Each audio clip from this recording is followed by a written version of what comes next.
8.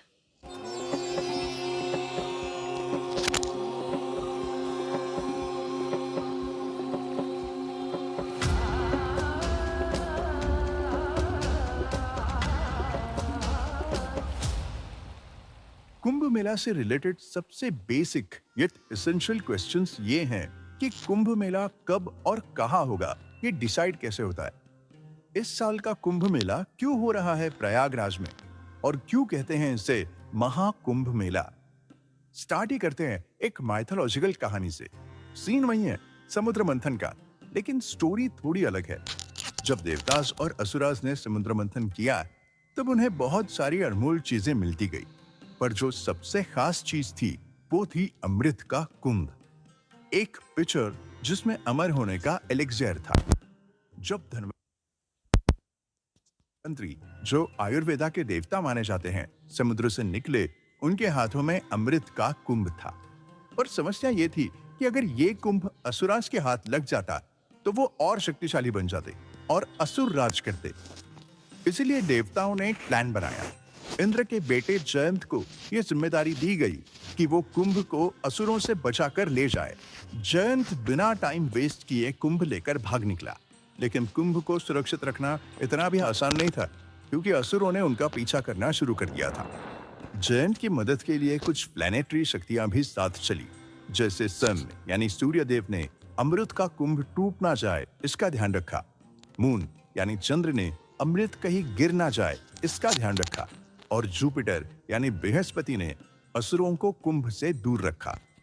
इसी सफर के दौरान जयंत ने कुंभ को सुरक्षित रखने के लिए बहुत जगह बदली, और इसी बीच अमृत की कुछ बूंदें 4 जगहों पर गिर गई। पहली जगह है हरिद्वार यानी गंगा के किनारे। दूसरी जगह है प्रयागराज, जहां गंगा, यमुना और सरस्वती नदी का संगम है, जिसे त्रिवेणी संगम भी कहते हैं।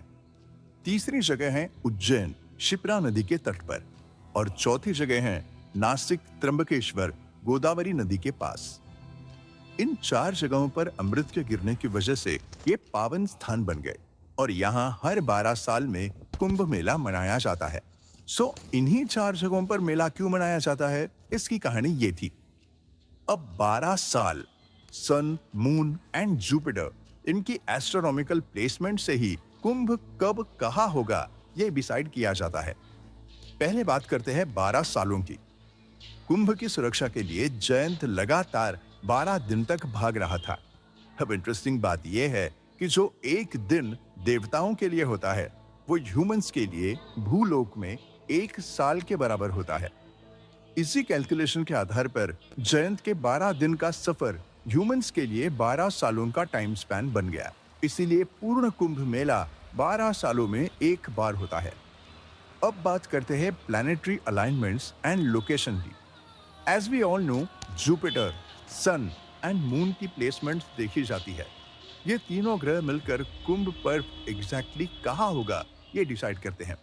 सो फर्स्ट इज, जब जुपिटर कुंभ राशि यानी एक्वेरियस में एंटर करते हैं और सूर्य मेष राशि यानी एरीज में, तो हरिद्वार, गंगा नदी के तट पर कुंभ मेला मनाया जाता है। ऐसे ही जब जुपिटर मेष यानी एरीज राशि में जाते हैं और सन और मून दोनों मकर राशि यानी कैप्रिकॉर्न में जाते हैं, तब प्रयागराज में त्रिवेणी संगम पर कुंभ मेला मनाया जाता है, जो कि इस साल हो रहा है। ऐसे ही जब जुपिटर और सन दोनों सिंह राशि यानी लियो में एंटर करते हैं, तब नासिक में गोदावरी के तट पर यह उत्सव मनाया जाता है। इसलिए इसे सिंहस्थ कुंभ भी कहते हैं। और फाइनली जब सन एरीज यानी मेष राशि में एंटर होता है और उस वक्त जुपिटर सिंह यानी लियो राशि में होते हैं, तब उज्जैन में शिप्रा नदी के तट पर कुंभ का आयोजन होता है। अब ये प्लैनेट्स स्पेस में कैसे ट्रैवल करते हैं, कैसे किसी राशि में एंटर होते हैं, उसमें कितना वक्त लगता है, ये सब थोड़ा एस्ट्रोलॉजी से रिलेटेड है। और बस 12 साल की बात नहीं है। प्रयागराज और हरिद्वार में अर्ध कुंभ का भी आयोजन होता है, जो हर 6 साल में सेलिब्रेट किया जाता है। लेकिन जो महा इवेंट होता है उसे पूर्ण कुंभ कहते हैं, जो हर 12 साल में एक बार होता है। लेकिन 12 यानी 12 का स्क्वायर है 144, मतलब 12 साल की एक साइकिल के 12 रिपीटेशंस, जो ऑब्वियसली होंगे 144 ईयर्स। और तब जो कुंभ मेला होता है, एक्चुअली उसे महाकुंभ मेला कहते हैं, और वो हो रहा है इस साल 2025 में। अदरवाइज 12 सालों के बाद होने वाले कुंभ मेले को पूर्ण कुंभ मेला कहते हैं। तो ये था एक साइंटिफिक एक्सप्लेनेशन एस्ट्रोनॉमिकल कैलकुलेशंस के साथ, जो डिसाइड करता है कि कुंभ मेला कब कहाँ मनाया जाएगा और उसे क्या कहते हैं। एक और अमेजिंग फैक्ट ये है कि कुंभ के दौरान इन नदियों में स्नान करना बहुत पवित्र माना गया है।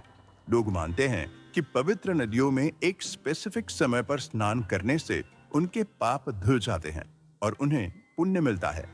इन रिवर्स में जाके डुबकी लगाना भी अपने आप में एक उत्सव होता है। कुछ खास दिन होते हैं जब ये रिचुअल्स किया जाता है, जिसे नाम दिया गया है शाही स्नान, और इसमें पार्टिसिपेट करते हैं वेरियस अखाड़ास। तो ये अखाड़ास एक्चुअली क्या होते हैं और क्या होता है शाही स्नान? To know more, stay tuned.